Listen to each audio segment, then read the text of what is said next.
खुशियों के रंग नेशनल ऑटोमोबाइल के संग अब सभी प्रकार की टू व्हीलर गाड़ियां उपलब्ध है, वो भी आकर्षक ऑफर्स के साथ। संपर्क कीजिए नेशनल ऑटोमोबाइल, हरिगंज और भोगट रोड, खंडवा। नोटिस दिया है, नोटिफिकेशन दिया है, ये दिया है मुक्तिधाम का अपन को सीमांकन कराना है। इसमें स्पष्ट निर्देश दिए उन्होंने कि शमशान की मुक्ति में फेंसिंग कराना है, पूरा पैक कराना है। शमशान की ज़मीन में यदि अतिक्रमण होता है तो अतिक्रमण हटाना है, तुरंत आता है राजस्व की टीम।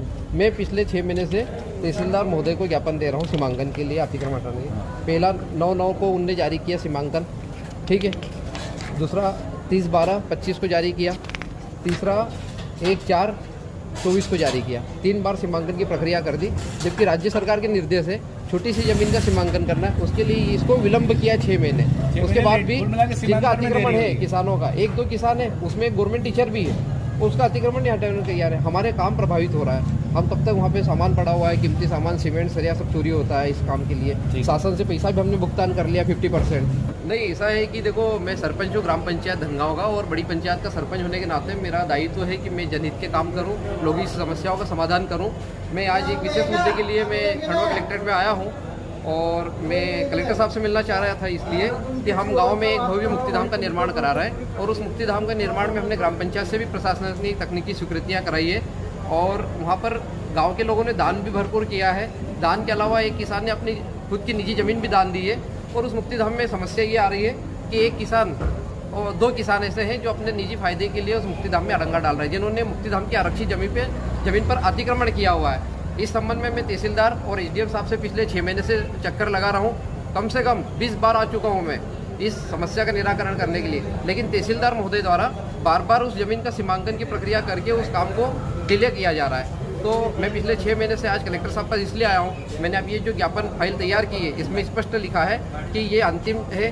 कलेक्टर साहब को मैंने संभायुक्तों को भी लिखा है, मुख्य सचिव को भी लिखा है, और जिला सीओ को भी लिखा है। ये मेरी लास्ट कहानी है। इसके बाद मैं हाईकोर्ट अपील करने वाला हूँ कि इस समस्या के लिए एक जनप्रतिनिधि बार बार यदि आपके पास अवगत कराने के लिए आ रहा हूँ और समस्या का हल नहीं हो रहा है, तो मुझे नहीं लगता कि किसी आम व्यक्ति का समस्या का समाधान होता होगा।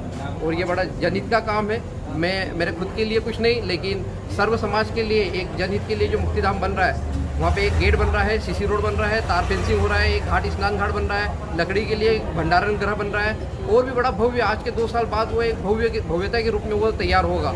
इसी स्थिति में हमारी सोच है, लेकिन शासन से कोई मदद नहीं मिल रही है। कुल मिला के 2 पॉइंट हैं आपके। एक तो सीमांकन करने के चलते देरी की जा रही है, दूसरा वहाँ पे 2 किसान ऐसे हैं जहाँ एक तो किसानों ने जमीन दान दे दी। हाँ, कि गांव के लोगों की जो अंतिम यात्रा है वो सम्मान से जानी चाहिए, उनको अच्छे से विदाई देना है, उसकी व्यवस्था है। दूसरी और 2 किसान ऐसे हैं जो वहाँ पे कब्जा कर रखे हैं और उनको नहीं हटा रहे। एक वो स्थान जो है वो पवित्र स्थान है। वहाँ पे जिन किसानों का अतिक्रमण आया था, अन्य किसान और भी, उन्होंने पहले सीमांकन में ही अपना अतिक्रमण दे दिया, और उन्होंने बोल रखा है कि आपकी तार फेंसिंग का जो आ रहा है वो आप कर लो। लेकिन एक किसान जो गवर्नमेंट सर्वर, उनका एक रेवाबाई करके है, जो गवर्नमेंट टीचर है, शिक्षिका है, पड़ोस के गांव में वो शिक्षिका है गवर्नमेंट प्राथमिक शाला में, वो अपने भाई भतीजे और पति पे दबंगई करके वहाँ हमको, हमारे मजदूरों को काम नहीं करने दे रहा है। और एक रामकरण करके व्यक्ति है, उसने भी अतिक्रमण कर रहा है, वो भी अपने भाई भतीजे के साथ वहाँ पे विवाद कर रहा था। इस संबंध में थाना प्रभारी धनगांव ने हमारे मजदूरों को जब गाली गलौज की गई थी, तो उनके संबंध में ST/ST का प्रकरण भी अपराध पंजीबद्ध किया हुआ है, शासकीय कार्य में बाधा डालने के संबंध में। लेकिन तहसीलदार महोदय द्वारा, एसडीएम महोदय द्वारा ये इस काम को प्रशासनिक या राजनीतिक तरीके से, कोई बड़े राजनेता का कोई दबाव हो सकता है, तो नेता के दबाव में ये काम को डिले कर रहा जा रहा है। अच्छा, इसमें कोई नेता भी है जो शमशान घाट नहीं बनने देना हो सकता है, इसीलिए शासन देरी कर रहा है इस काम में।